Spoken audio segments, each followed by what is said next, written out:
आपने बहुत बड़े-बड़े नेताओं के बारे में सुना होगा कि किसी ने 3000 करोड़ का स्कैम कर दिया या किसी ने 6000 करोड़ का स्कैम कर दिया। पर क्या कभी आपने सोचा है एक मामूली सा कांस्टेबल 700 करोड़ का स्कैम कर सकता है? और कैसे कांग्रेस बीजेपी को टारगेट कर रही है? आज के इस वीडियो में हम लोग इसी के बारे में जानेंगे। तो होता कुछ ऐसा है कि मध्य प्रदेश के एक घर में सौरभ शर्मा नाम के बच्चे का जन्म होता है, जिसके फादर एक गवर्नमेंट डॉक्टर थे। सौरभ शर्मा बड़ा होता है और यूपीएससी की तैयारी शुरू कर देता है। उस टाइम पे उसका क्लासमेट मनोज कुमार शर्मा था, जिसके ऊपर आगे जाकर 12th फेल मूवी बनने वाली थी। अचानक 2015 में सौरभ के फादर की डेथ हो जाती है। अब इस डेथ की वजह से कंपैशन ग्राउंड्स पर सौरभ शर्मा को भोपाल मध्य प्रदेश पुलिस में कांस्टेबल की पोस्ट मिल जाती है। लेटर उसको रीजनल ट्रांसपोर्ट ऑफिस में ट्रांसफर कर दिया जाता है। According to the reports, Saurabh अपने आरटीओ के टेन्योर में बहुत सारी करप्शन प्रैक्टिसेस में इन्वॉल्व होता है, इंक्लूडिंग एक्सटॉर्शन एंड ब्राइबरी। कहा यह जाता है कि वो ट्रांसपोर्टर्स और ट्रक ड्राइवर से चेक पोस्ट पर पैसे की डिमांड करता है और जो लोग उसको मना करते हैं उन्हें डिलेज एंड हैरेसमेंट का सामना करना पड़ता है। इन सब चीजों के बीच वो कुछ टाइम बाद जून 2023 में अर्ली रिटायरमेंट ले लेता है।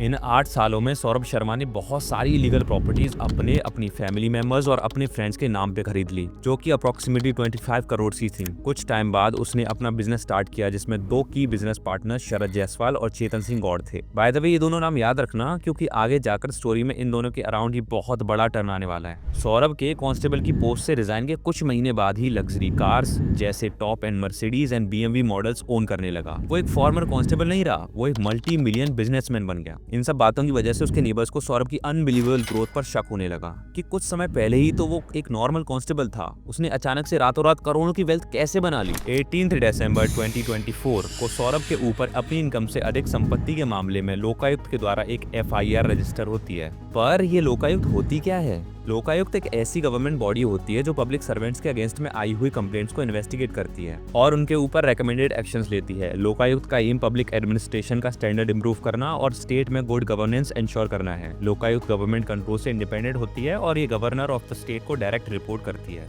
एफआईआर रजिस्ट्रेशन के बाद ED initiated N investigation under prevention of corruption 1988 against Saurabh Sharma. On December 19, 2024 शाम को 6 से 12 के बीच इनकम टैक्स डिपार्टमेंट को एक कॉल आती है। कॉल सुन के इनकम टैक्स डिपार्टमेंट शॉक हो जाता है। इनकम टैक्स की एक टीम तुरंत भोपाल की मंडोरी के जंगलों में पहुंचती है और वहां पर उनको एक टोयोटा इनोवा खड़ी मिलती है। कार को खोलने पर जो उसमें से मिला, उसे देखकर इनकम टैक्स ऑफिसर्स हैरान रह गए। कार के अंदर से 52 किलो सोने की ईंटें और 11 करोड़ कैश बरामद हुआ। पर ये कार थी किसकी? ये कार किसी और की नहीं, बल्कि सौरभ के बिजनेस पार्टनर और फ्रेंड चेतन सिंह गौड़ की थी, जिसका जिक्र हमने शुरुआत में किया था। ईडी की फर्दर कार्रवाई के द्वारा सौरभ के 10 करोड़ तक के मूवेबल असेट्स सीज कर दिए गए हैं टिल नाउ। सौरभ के घर में रेड के दौरान अथॉरिटीज को फ्लोर की टाइल्स के नीचे 234 किलो चांदी की ईंटें मिली, जिनकी वैल्यू अप्रोक्सीमेटली 1 करोड़ 63,80,000 है। अथॉरिटीज को असेट्स मिले जिनकी हमने पहले बात की है, और सौरभ की मल्टीपल प्रॉपर्टीज, हॉस्टल्स और स्कूल्स मिले, जो कि मध्य प्रदेश के अलग अलग डिस्ट्रिक्ट्स में मिले, इंक्लूडिंग भोपाल। ऑल्दो सौरभ शर्मा को इस बात का पता पहले ही चल गया था कि ईडी और इनकम टैक्स डिपार्टमेंट उसके घर पे रेड करने वाले हैं, तो वो अपनी वाइफ के साथ अपने बच्चों को भोपाल में ही छोड़कर अपने दुबई के विला में चला गया, जिसकी वैल्यू अप्रोक्सीमेटली 150 करोड़ बताई जा रही है।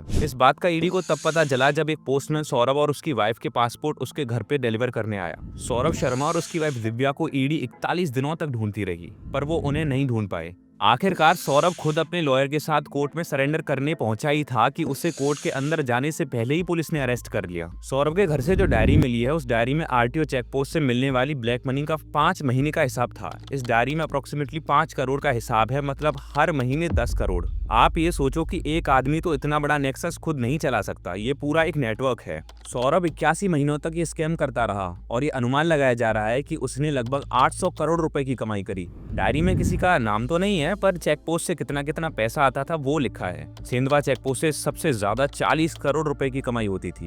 फिर इंदौर आरटीओ ऑफिस से 9 करोड़, भोपाल और छिंदवाड़ा से 4-4 करोड़, उज्जैन से 6 करोड़, जबलपुर से 6 करोड़ और सागर, रीवा और ग्वालियर से 5 करोड़ की ब्लैक मनी आती है। इन सब चेकपोस्ट और आरटीओ ऑफिस में जाने कितने ही लोग इस स्कैम में इन्वॉल्व थे। इस केस का इफेक्ट एमपी के पॉलिटिक्स में भी दिख रहा है। एमपी कांग्रेस के एक एमएलए राजेंद्र भारती ने बीजेपी के लीडर और farmer home minister Narottam Mishra पर सीरियस एलिगेशंस लगाए हैं कि नरोत्तम मिश्रा ने जब से सौरभ शर्मा ने आरटीओ कांस्टेबल की पोस्ट ज्वाइन की है, तब से उसकी एक्सटॉर्शन में हेल्प करी है। सौरभ के ऊपर कार्रवाई चल रही है और जब तक उसका एक क्लियर स्टेटमेंट सामने नहीं आता, तब तक ये क्वेश्चन तो बना ही रहेगा कि और कौन कौन से बड़े चेहरे हैं जो स्कैम में इन्वॉल्व हैं। क्या कोई बड़े चेहरे पकड़े जाएंगे या नहीं? आपका क्या ओपिनियन है? कमेंट करके जरूर बताएं। And if you want to know about the biggest scams in Indian history, then watch this video and follow Facts Fusion because we are breaking the norms. जय हिंद, जय भारत।